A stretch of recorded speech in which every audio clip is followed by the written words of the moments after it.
सभी को प्रभु यीशु के नाम से जय मसीह की। प्रभु के आशीष और सामर्थ्य को पाने के लिए इस वीडियो को बार बार देखें और दूसरों को शेयर करें। प्रकाशित वाक्य और उसका 5वां अध्याय और उसके 12 पद को कोई भी पढ़। और वे ऊंचे शब्द से कहते थे, वध किया हुआ मेरा ही सामर्थ्य और धन और ज्ञान और शक्ति और आदर और महिमा और धन्यवाद के योग्य है। आमेन, हालेलुया। वे क्या कहते थे? एक तक उसमें देखते हैं कितनी बातें लिखी। लिखा है कि और वे ऊंचे शब्द से कहते थे, वध किया हुआ मेमना। ये कौन है?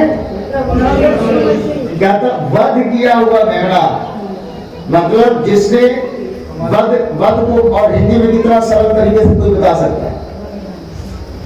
बलिदान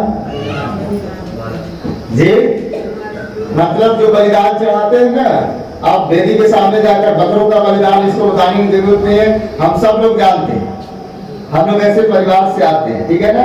कहता है कि वध किया हुआ, और मेमने को कैसे वध करते हैं? कभी किसी ने चढ़ाया बलिदान? तलवार जब गर्दन पर रखा जाता है मेमना, कैसे आप सोचिए। और ये यीशु मसीह के बारे में यहाँ पर बातचीत हुई। मेरी बहन बड़ी अच्छी पढ़ रही थी, रुक के पढ़ दीजिए। और वे ऊंचे शब्द से कहते थे, और लिखा है कि ये वध किया हुआ मेमने के विषय में ऊंचे शब्द से कहते थे, वो धीरे शब्द से नहीं, पर वो ऊंचे शब्द से कहते थे। क्या बोलते थे? वध किया हुआ मेमना ही सामर्थ, कहता है कि वध किया हुआ मेमना ही सामर्थ के योग्य है। वध किया हुआ मेमना, आगे और धन और ज्ञान जी और शक्ति और आदर और महिमा और धन्यवाद के योग्य है। आमीन। इसको एक बड़ा उपाधि मिल गया इस मेमने को, जिसने अपना जीवन को कुर्बान कर दिया। किसके लिए? हम सब के लिए। कहता है कि ये इस योग्य है, और आज उसकी योग्यताओं के विषय में देखेंगे। आमीन। कहता है कि उसने जो अपना जीवन कुर्बान कर दिया, उसने जो अपने जीवन को कलवरी क्रूस पर निछावर कर दिया, सबके लिए, है ना, हर कुल के लिए, हर जाति, हर भाषा। अगर पूरा अध्याय पढ़ेंगे आपको मिलेगा कि उसने सबके लिए अपना बलिदान किया। ठीक है। कहता है तो एक विषय हमने बनाया है जो लास्ट में लिखा है कि तू इन सब बातों के योग्य। आमीन। कहता है कि तू क्या है? योग्य। तू इस योग्य है, और इसलिए तुझे ये उपाधि दी गई है, जो बहन ने पढ़ा, जो हमने सुना। हालेलुया। कल एक बच्चे से मिला, 2 बच्चों से मिला, और उसमें से आप लोगों ने देखा होगा, और वो दोनों छोटे बच्चे थे, और वो मास्टर कह लीजिए, एक तो मास्टर होता है ना किसी क्षेत्र में, वो मास्टर थे, और एक इंडियन आइडल से आया था, और उसका भाई भी, मतलब म्यूजिक में बहुत मास्टर आदमी। तो मैंने उससे पूछा कि ये कहां से सीखे? तो वो क्या बोल रहा है? बेटा बोल रहा है कि मैं अभी सीख रहा हूँ। हालेलुया। क्या कर रहा है? सीख रहा हूँ। मास्टर है, पर क्या बोल रहा है? सीख रहा हूँ। फिर उसके पिताजी से, जो उसको ट्रेनिंग दे रहा, मैंने उससे बात की, तो वो कह रहे कि मैं भी अभी। मैंने बोला भैया, ये जो विद्या है ना इनके पास, ये बहुत बड़ी विद्या है। ये और योग्य बनने के लिए अपने आप को क्या कर रहे हैं? सीख रहा हूं। अभी मास्टर है, लेकिन क्या कर रहे हैं? बहुत छोटा बना रहे हैं। समझ रहे? और यही प्रक्रिया है।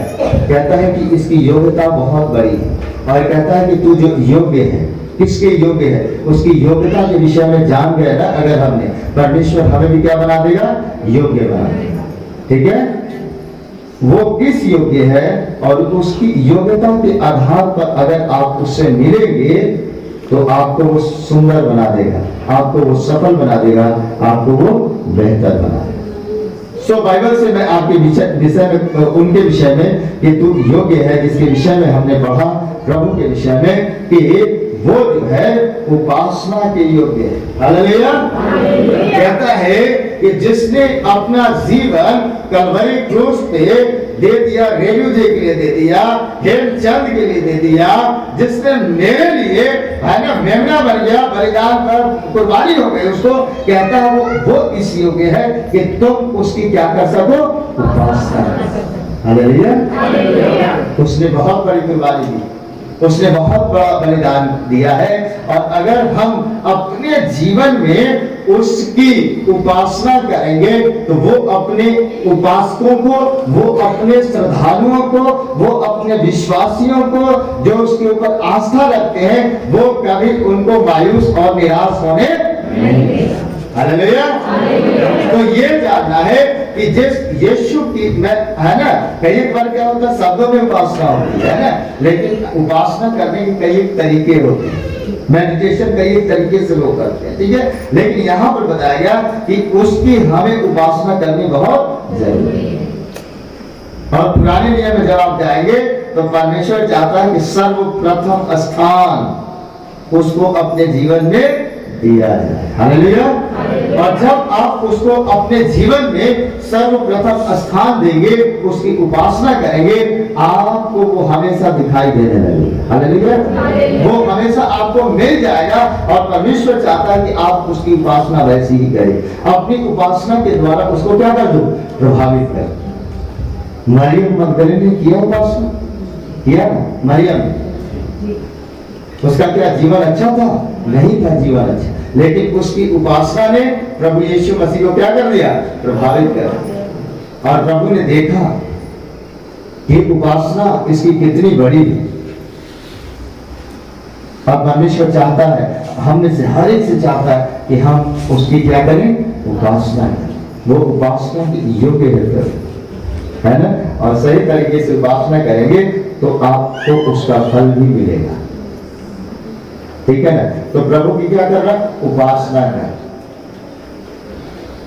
परमेश्वर की उपासना करनी बहुत जरूरी है, उसके वो योग्य है, और वो हमें ज्योति में लेकर के आगे बढ़े।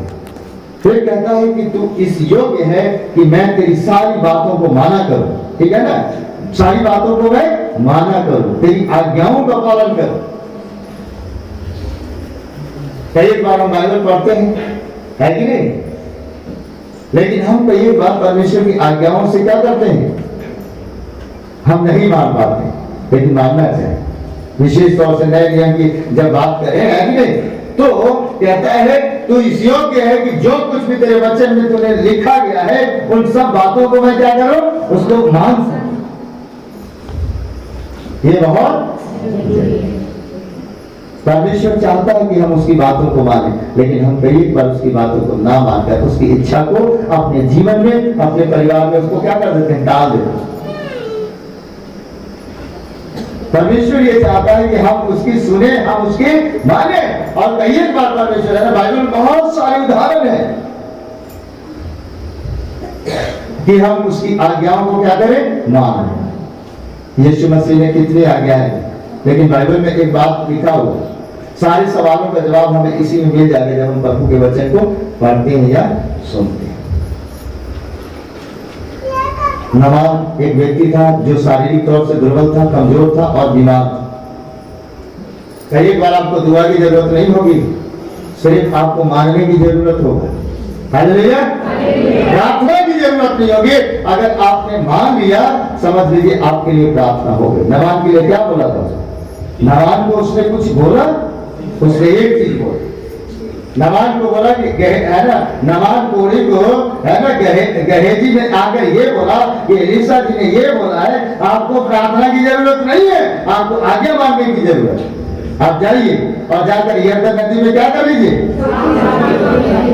वो जो उपासना का योग्य है परमेश्वर, उसी की उपासना में बैठा हुआ है कौन, भक्त, और उसकी ओर से परमेश्वर की तुम आज्ञा मांगो, बस आज्ञा टालो नहीं। और शुरू से लेकर आज तक शैतान आज्ञा को टालने वाला हमें बनाना चाहता है।